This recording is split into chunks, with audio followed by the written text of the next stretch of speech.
Hello friends, नमस्कार, जय हिंद। दोस्तों, मेरा नाम है Anurag Sharma. SSC CGL exam में मैथ में मैंने 200 में से 200 स्कोर किया था, जो नॉर्मलाइज होकर हो गया था 244.44, और इंग्लिश में मेरा नॉर्मलाइज स्कोर था 196 आउट ऑफ 200। तो आज मैं यहां पर डिस्कस करने वाला हूं आपके साथ कि एसएससी सीजीएल 2024 में आपको क्या टाइम टेबल लेके और क्या इंपॉर्टेंट जो है स्ट्रेटजी लेकर के चलना है, किस तरह से आपको तैयारी करनी है। एसएससी सीजीएल का एग्जाम हमारा सितंबर अक्टूबर में जो है होने वाला है। अब आप मान के चलो कि अगर थोड़ा बहुत डिले भी होता है तो अक्टूबर में फर्स्ट वीक में तो स्टार्ट हो ही जाएगा। तो यहां से आपके पास करीब करीब मैं देखता हूं तो 3 से 4 महीने का टाइम है।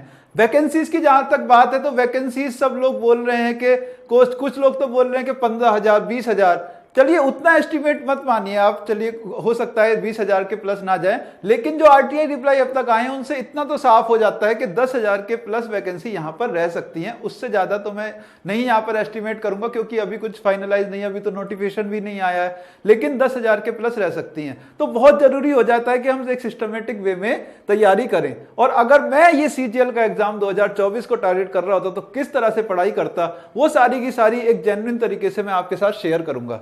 ठीक है, चलिए वीडियो को शुरू करते हैं और माई पाठशाला पे आपका बहुत बहुत स्वागत है। आइए, मैं यहां पर आपसे सबसे इंपॉर्टेंट चीज यही कहना चाहता हूं, if you want to succeed in SSC CGL और any SSC exam for that matter, these are the 4 pillars, these are the 4 steps to success in SSC exams. वो क्या है? सबसे पहली चीज है बेसिक कॉन्सेप्ट पे आपकी पकड़। बेसिक कॉन्सेप्ट से कितनी अच्छी आपकी ग्रास्प है, वही डिसाइड कर देगा कि आप कितने अच्छे से आगे जाकर के जो है प्रैक्टिस करोगे, कितने अच्छे से आप क्वेश्चंस में अपना टाइम नीचे लाओगे। पहले तो बेसिक कॉन्सेप्ट बहुत ज्यादा क्लियर होना चाहिए, अटमोस्ट क्लैरिटी होनी चाहिए आपकी बेसिक कॉन्सेप्ट पे, और नोट मेकिंग आपकी बहुत अच्छी होनी चाहिए, बहुत प्रॉपर आपके नोट्स होने चाहिए, है ना। ये नहीं कि आपने किसी टॉपर के प्रीवियस के डाउनलोड कर लिए उसके नोट्स और अब वहां से देख रहे हो कि सोच रहे हो जाएगा। नहीं, मैं ये कहूंगा हाँ आप देखो वो नोट्स, रेफरेंस के लिए लो, बहुत अच्छी बात है, लेकिन नोट्स अपने बनाओ। ठीक है, नोट्स अपने बनाओ आप लोग। फिर दूसरा स्टेप जो आता है वो है पीवाईक्यू प्रैक्टिस, मतलब प्रीवियस ईयर क्वेश्चंस की प्रैक्टिस। ज्यादा से ज्यादा प्रीवियस ईयर क्वेश्चंस आपको करने चाहिए, क्योंकि हर एग्जाम में एसएससी में या एसएससी सीजीएल में यही रहता है कि 60 to 70% जो क्वेश्चन है वो प्रीवियस ईयर से ही आते हैं, मतलब उसी पैटर्न पे आते हैं। देखो, मैथ है या इंग्लिश है, सिलेबस है, और उस सिलेबस में जो क्वेश्चन आए हुए हैं ज्यादातर वही पैटर्न अपना एसएससी फॉलो करता है। ठीक है, हर एग्जाम का अपना एक पैटर्न होता है, उसी पे एग्जाम लिया जाता है। जैसे कैट है, कैट का एग्जाम भाई उस पैटर्न पे लिया जाएगा। बैंकिंग है, बैंकिंग में बहुत लेंथी क्वेश्चन आएंगे, वो अलग है। एसएससी सीजीएल खासकर कॉन्सेप्ट बेस्ड क्वेश्चन ज्यादा पूछना पसंद करता है, तो एसएससी सीजीएल में आपको पीवाईक्यू प्रैक्टिस ज्यादा से ज्यादा करनी है, क्योंकि वही कॉन्सेप्ट बार बार रिपीट होते हैं। अब मैं बात करूं तो रिवीजन आपको बहुत अच्छे से होना चाहिए, और रिवीजन के लिए बहुत जरूरी है कि नोट मेकिंग आपकी अच्छी हो, शॉर्ट नोट्स भी आपने अपने बना रखे हो, तो रिवीजन में उतना ही आपको बेनिफिट मिलेगा। और चौथा और बहुत इंपॉर्टेंट स्टेप जो है मॉक टेस्ट का है। मॉक टेस्ट आपको देने ही देने हैं, कम से कम प्री के 60+ मॉक आपको देने हैं।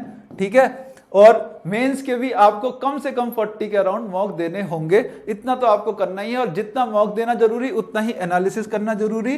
ठीक है, अगर आप मॉक दिए जा रहे हो, एनालिसिस नहीं कर रहे हो, तो मॉक देने का फायदा क्या है? आप स्कोर इंक्रीज कैसे करोगे, अपनी गलतियां कैसे देखोगे, है ना।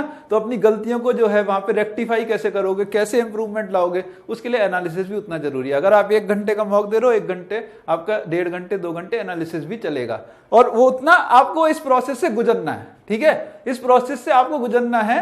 तकलीफ होगी, आपको लगेगा कि मॉक टेस्ट के एनालिसिस में ही 2 घंटे दिन के जा रहे हैं। स्टार्टिंग में जाएंगे, फिर कम जाएंगे, जैसे जैसे आपका जो है स्कोर इंक्रीज होगा। तो टेंशन मतलब सब लोग इससे गुजरते हैं। ठीक है, मैं भी गुजरा हूं और सभी लोग गुजरते हैं, आपको भी इस प्रोसेस से गुजरना होगा। तो आइए, यहां पर अगर मैं बात करूं तो अगले 3 से 4 महीने आपका टाइम टेबल किस तरह का दिखना चाहिए, जरा उस पर बात कर लेते हैं। ठीक है, देखो, सबसे पहले अगर आप उठते हो सुबह या आप दोपहर में उठते हो, जब भी आप उठते हो, ठीक है, इसीलिए मैंने यहाँ पर टाइम नहीं लिखा है कि एग्जैक्ट टाइम नहीं लिखा है कि सुबह 6 बजे से शुरू कर रहे हैं 7 बजे से, जब से भी आप शुरू कर रहे हो। मैंने बस ये लिखा है कि आपको कितना कितना टाइम डिवोट करना है पर्टिकुलर चीजों पे। जैसे मैं वोकैब की बात करूं तो आपको 20 वोकैब दिन की जो है कम से कम करनी चाहिए, 30 to 45 मिनट्स आपको डिवोट करना चाहिए। अगर आप सबसे पहले वोकैब उठा रहे हो तो इतना काम करो। ठीक है, ग्रामर के रूल्स आप करो, ठीक है, ये आपका रिवीजन रहेगा। अभी यहाँ पर आपने अगर सिलेबस कंप्लीट कर लिया है या नहीं भी किया कुछ रहता है तो इस तरह से फॉलो करो चीजों को, ठीक है। 10 रूल्स ऑफ ग्रामर करो, इसमें करीब करीब आपका आधा घंटा जाएगा, अच्छे से समझो चीजों को, ठीक है, उस पर एग्जाम्पल देखो और 10 रूल कम से कम कंप्लीट करो। रीजनिंग की जहां मैं बात करूं, रीजनिंग में आप 50 क्वेश्चन लगाओ कम से कम, उसमें 1 घंटा आपका निकल जाएगा। 50 क्वेश्चन लगाने हैं आपको, भले ही आपके 45 आउट ऑफ 50 आ रहे हैं, 47.5 आउट ऑफ 50 आ रहे हैं, 50 आउट ऑफ 50 क्यों नहीं आ रहे हैं, फिर भी आप 50 क्वेश्चन लगाते रहो एंड तक, क्योंकि रीजनिंग ऐसा जो है हमारा जहां पर आपको टाइम नीचे भी लाना होगा। जितना आप रीजनिंग में टाइम नीचे लाओगे उतना वहां पे बचाओगे मैथ और जीएस के लिए, ठीक है, और इंग्लिश के लिए। इसलिए रीजनिंग में आप बहुत अच्छा कर सकते हो अगर आप लगातार करते रहोगे, इसे छोड़ोगे नहीं तो। इसीलिए रीजनिंग में 50 क्वेश्चन आप लगाते ही रहो, ठीक है। मैथ की जहां तक बात करूं, मैथ पे आपको थोड़ा ज्यादा एफर्ट करना है, ठीक है। मैथ के 80 to 100 क्वेश्चन आप डेली लगाओ, 2 घंटे का टाइम उसको डिवाइड करो, प्रीवियस ईयर क्वेश्चन लगाते रहो, ठीक है। और अपने नोट्स जो आपने बनाए उनको भी देखते रहो, वहां से भी क्वेश्चन लगाते रहो। अब मैं बात करूंगा जीके जीएस की। जीके जीएस में आप एक टॉपिक रोज का करो, है ना, और टॉपिक पढ़ा, उसके प्रीवियस ईयर क्वेश्चंस लगा लिए साथ साथ, है ना। इसमें करीब करीब आपका 2 घंटे का अराउंड दिन का जाएगा, कोई दिक्कत नहीं है, इतना टाइम तो जीएस को देना ही है। जीएस की इंपॉर्टेंस बहुत ज्यादा है, जीएस में अगर स्कोर नहीं हुआ तो बहुत पीछे रह जाओगे। बार बार मैं आपको बोलता हूँ जीएस की इंपॉर्टेंस बहुत ज्यादा है, इसलिए जीएस में स्कोर करना ही करना है, उसको टाइम डिवोट करना ही करना है। अब बात आती है मॉक टेस्ट की, फिर से वही बात कि आप जो है मॉक टेस्ट दो, 1 घंटा और 1 घंटे के करीब आपका एनालिसिस 1-1.5 घंटा भी जाएगा, वो आप दो, ठीक है, कोई दिक्कत नहीं है, इतना आपको देना ही देना है। ये बस आपका टाइम टेबल है, इतना। नीचे जो है उसके उस पर अभी आते हैं, पहले ये देखो, ये इतना सा आपका टाइम टेबल रहने वाला है, इतना टाइम आपको डिवोट करना होगा। अब यहां पर जब मैं मॉक टेस्ट की बात करता हूं तो मॉक टेस्ट आप जिस भी प्लेटफॉर्म से दे रहे हो वहां से दो, और प्रीवियस ईयर वाले मॉक टेस्ट होते हैं वो भी दो, जो प्रीवियस ईयर में जो पेपर आए सीजीएल के 23 में 22 में उनको भी दो, ठीक है, वो भी देने हैं, उनको नहीं इग्नोर करना है। तभी तो आपको पता चलेगा कि एग्जाम में, एग्जैक्ट एग्जाम में आपके कितना स्कोर आ रहा है, ठीक है। अब ये जो चीजें हैं जैसे current affairs weekly current affairs भी निपटाना है, या फिर रीडिंग कॉम्प्रिहेंशन पे अलग से आपको टाइम देना है, क्लोज टेस्ट पे अलग से टाइम देना है, इनके लिए आप टाइम अलग से निकालो। इसलिए मैंने इंक्लूड नहीं किया कि किसी को रीडिंग कॉम्प्रिहेंशन करना ही नहीं, उसके ऑलरेडी बहुत अच्छा है, इसलिए जिसको वीक है वहां पर वो टाइम निकाले थोड़ा सा कभी कभी, ठीक है। करंट अफेयर्स किस तरह से आप निपटाते हो वीकली मंथली, उस तरह से आप अपने अकॉर्डिंग उसको टाइम डिवोट करो, ठीक है। अब यहां पर मैं, क्योंकि मैं मैथ पढ़ा रहा हूं हमारी पाठशाला पर और मैं मैथ का टीचर हूं, इसलिए मैथ पे मैं अलग से जो है कुछ चीजें आपको बताना चाहूंगा, और मैथ ही सबसे ज्यादा स्कोरिंग है। मैथ का पेपर जब लेंदी बनता है एसएससी सीजीएल के अंदर तो परेशान करता है, कॉन्सेप्चुअल बनता है तब भी परेशान करता है, ठीक है। अगर मैं 1 घंटे की बात करूं तो वहां पर 25 से और 30 मिनट आपको मैथ पे डिवोट करना है, मैथ के 25 क्वेश्चन करने पे। इसलिए यहां पर बहुत चीजें जरूरी हो जाती हैं कुछ बात करनी, कि आपको कैलकुलेशन स्पीड पे काम करना है, ठीक है, शॉर्टकट्स पे कुछ काम करना है। कैसे कैलकुलेशन स्पीड जब मैं बोलता हूं तो उसका मेरा मतलब क्या कहने का, ठीक है। जैसे कि आप थोड़ी देर 15 मिनट निकाल के कैलकुलेशन, सिर्फ कैलकुलेशन करो।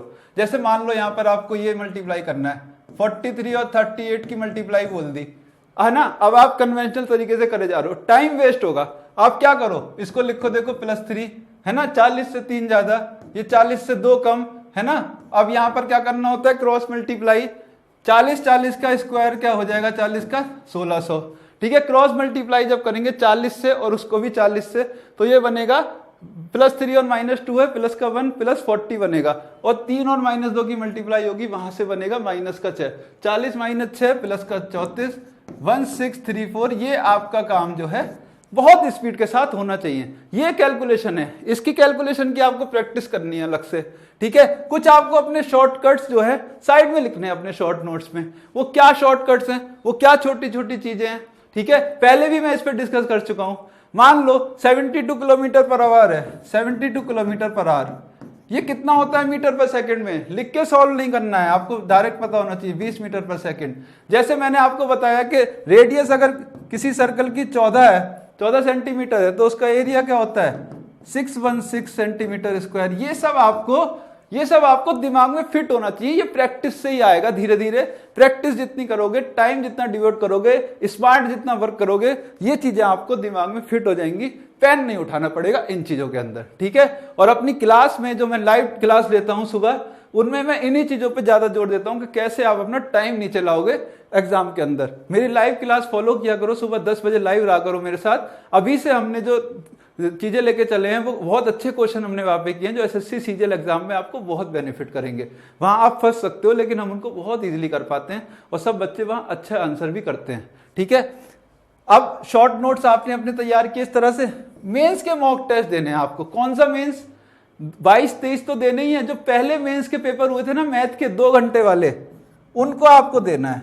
ठीक है, 2021, 20, 19 वो आपको देने हैं। ठीक है, उसके लिए अलग से टाइम निकालो, संडे टू संडे एक लगा लो 2 घंटे वाला मैथ का। मैथ पे तब बहुत ज्यादा इंप्रूवमेंट देखने को मिलेगा। जो भी बच्चे ये मेंस वाले पेपर 2 घंटे वाले मैथ के लगा लेंगे 100 क्वेश्चन के, मैं ये बोल रहा हूं उनको बहुत ज्यादा बेनिफिट मिलेगा, बहुत ज्यादा बेनिफिट मिलने वाला है आने वाले सीजीएल एग्जाम में, खासकर मैथ में। ठीक है, तो ये मेरी तरफ से पूरी डिटेल्ड स्ट्रेटजी और टाइम टेबल था एसएससी सीजीएल एग्जाम के लिए। अगर आप सीजीएल एग्जाम की तैयारी माई पाठशाला से करना चाहते हैं तो सीजीएल का फाउंडेशन बैच आप बाय कर सकते हैं हमारी ऐप पे जाकर। ठीक है, आपको एक डिटेल जो है वहां पर तैयारी आप कर पाओगे कॉम्प्रिहेंसिव वे में। वहां पर आपको सारी वीडियो लेक्चर और मॉक टेस्ट वहां पे देखने को मिल जाएंगे। पूरी तैयारी हो जाएगी आपकी। कोई भी क्वेरी है आपकी, इस नंबर पे कॉल करके हमें आप बता सकते हो। ठीक है, पूछ सकते हो, जो भी आप पूछना चाहते हो इस नंबर पे आप कॉल करो, आपकी जो है सारी प्रॉब्लम दूर की जाएगी। तो दोस्तों, ये मेरी तरफ से पूरी जो टाइम टेबल और स्ट्रेटजी थी डिटेल्ड एसएससी सीजीएल 2024 के लिए। अब मैं आप लोगों से विदा लेता हूं। ठीक है, नमस्कार, जय हिंद।